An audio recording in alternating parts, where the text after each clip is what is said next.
gang, and welcome to part 2 of the Santa Muerte Book of the Dead Tarot and Oracle walkthrough, unboxing, and review. So today we're going to be doing the Santa Muerte Oracle by Fabio Listrani.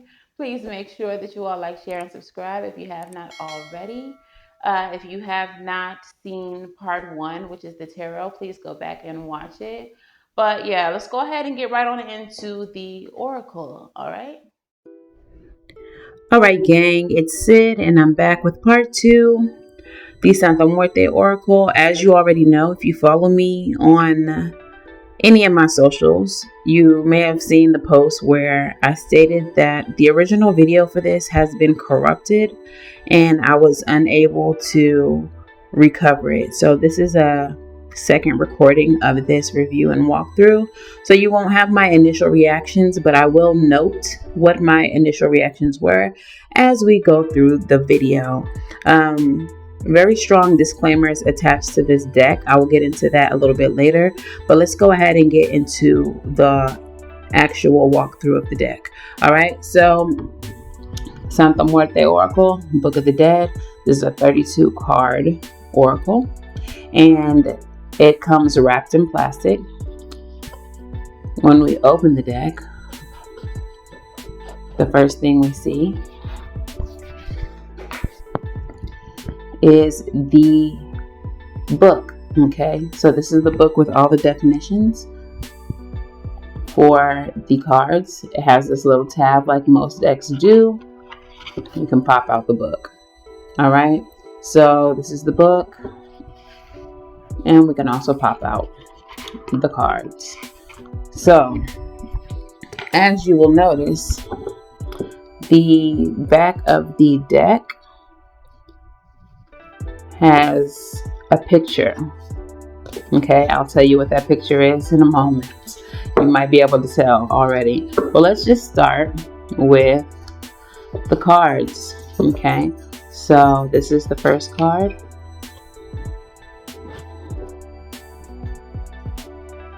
Okay. Card number 2. Just like the previous deck, the artwork is very vibrant. He does very great work. Lots of skull imagery, keeping in line with the theme.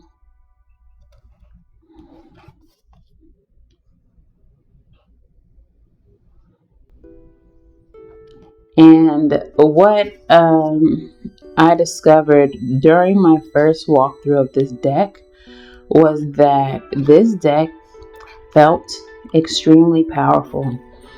During the initial walkthrough, what was happening was my ears were ringing, but it wasn't just the, cute little ring that we get from time to time as spiritual people. This was a long, consistent ringing, like to the point where it was almost bothersome. And I couldn't figure out why that was. So after some further deliberation, I did decide to divine on these cards for myself to see whether or not I could use them.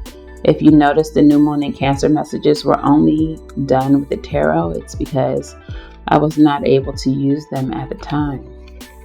I'm going to have to divine once again to see if after, some time on my ancestor altar, if they're cards that I can use. Okay. But yeah, they're very powerful. There's some very strong energy coming off of these cards. Now, as I stated in the previous video, Fabio Listrani is a magician himself, and he does practice some things that I am interested in practicing and will be studying. So it doesn't surprise me that his oracle very specifically is the deck that feels so powerful. Now, another thing that I've considered is that the back of the cards may have something to do with why that energy is so potent. And I will show you all that in just a moment.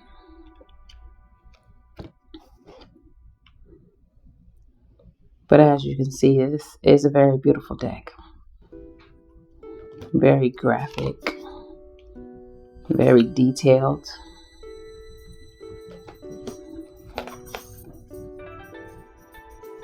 Sorry if y'all hear Hazel. You know she is never too far away. That's really pretty. I think that might be the card that I use to give you all an example of the card meanings. We have Santa Muerte herself as one of the oracles.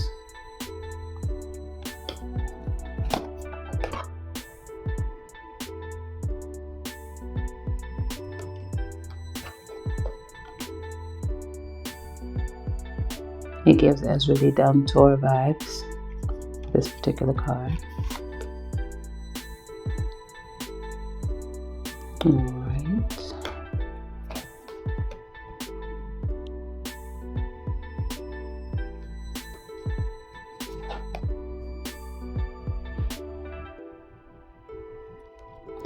Even as I'm doing the cards now, I'm feeling pressure in my head.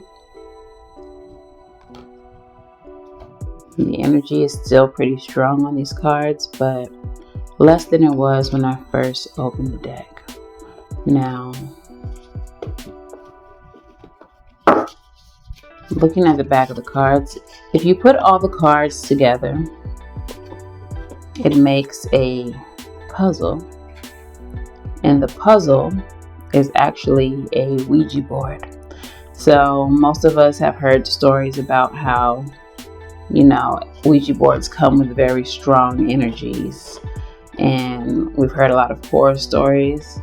I'm not going to state my opinions on Ouija boards, but you can let me know in the comments below how y'all feel about them. But if you are one of the people who don't care for Ouija boards, I would not advise that you purchase this deck. If you have those strong opinions about Ouija boards, I would advise against it.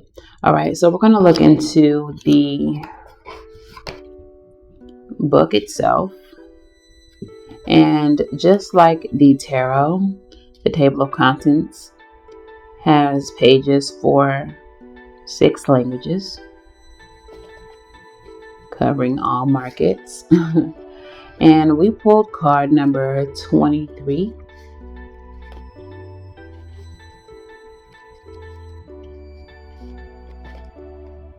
And card number 23 is unconscious. And the message of this card says, this card directly influenced by the moon represents the unconscious, which is to say, the treasure chest of images that come from our own experiences, into which thoughts, instincts, emotions, or behavior models flow and are influenced and turned by this part of our minds that we are unaware of. It is the passage between the spiritual and the physical planes, intrinsically connected to dreams. The psychic dimension is also in contact with all the aspects that come from collectiveness and with the primary, innate, and archetypical aspects that originate in the world of emanations. Advice of the dead, trust your intuition, even if this seems to counter reason and rationality. So the message here is, even when the right thing to do seems, one way, if your intuition is saying something different, roll with that good old intuition. All right. So yeah, that's that. What else is here in this book?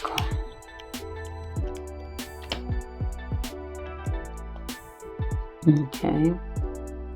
In the following pages, both negative and positive meanings of the cards, meanings of the 32 cards that make up this oracle are described. To these, we add a short and practical word of advice that every card speaks to us by delving into the vast reserve that the memory and the conscience of our ancestors have created. Also, another thing I've noticed, we do start with a poem in the front of the book. I am the sage, the old woman, the girl. I am the sun, the moon, the stars, and the wind. I am the earth, the water, and the fields, green grass. I am the melody of the ancestors. I am the children's heartbeat. I am the great spirit that never left. I am the mother. I am the daughter, sister, teacher, and disciple. Flor de Bellin. All right, this gives you more information about the cards. There's actually 3 sets of cards within this deck. One is the emanation cards, which are the first 8 cards, which represent archetypes. That is to say, those abstract, innate, and primitive concepts that form the basis and the origin for any material or immaterial form around us. We have the creation cards, cards 9 through 16, which illustrate the form of the human being, commonly attributes to archetype concepts of the emanations, to understand them and use them, like symbols and signs in mathematics, or like divinities and gods in religion and cults. In this case, we have some of the main Aztec divinities who are the roots of the cult of Santa Muerte. Then we have the formation cards, which are 14 through 24, which is what the card we pulled was, a formation card, which represents man's inner kingdom, the part of us, of our minds, that consciously or unconsciously regulates all of our actions and has made up all of our thoughts, emotions, and instincts. And finally, we have the action cards. The last 8 cards represent the congealment of the previous 3 worlds, which is to say the material world and the way in which human beings find their place and act within it by way of their own choices, their own actions, and their own works. All right, so then it just goes into all the definitions of all the cards. And as you progress through the book, you'll see that it's in different languages as well, as previously stated. All right, so that is the full walkthrough of the Fabio Listrani Santa Muerte Oracle. Let me know your thoughts below. Let me know how you feel about the statements I've made about the power that this deck holds. Would you purchase this deck? How do you feel about the Ouija board being on the back? Would you use it? Would you use the Ouija board? Because that is a part of this oracle. You can actually use like a pendulum to use the Ouija board, as it's supposed to be used. So yeah, just let me know what your thoughts, feelings are about this particular oracle. It's really strange to me that I was not even able to retrieve the original video. Like, I really feel like that has everything to do with how I felt during the first walkthrough. Even how I'm feeling now with the pressure, like the energy on this deck I've never felt anything like it. So yeah, that's pretty much it though, y'all. Let me know in the comments below how y'all feel about it. Will you purchase it? Do you enjoy the cards? Are they beautiful? Are you scared of the deck? Let me know. All right, so thank y'all for watching. Please make sure that y'all like, share, and subscribe, and I will see y'all in the next video. Bye.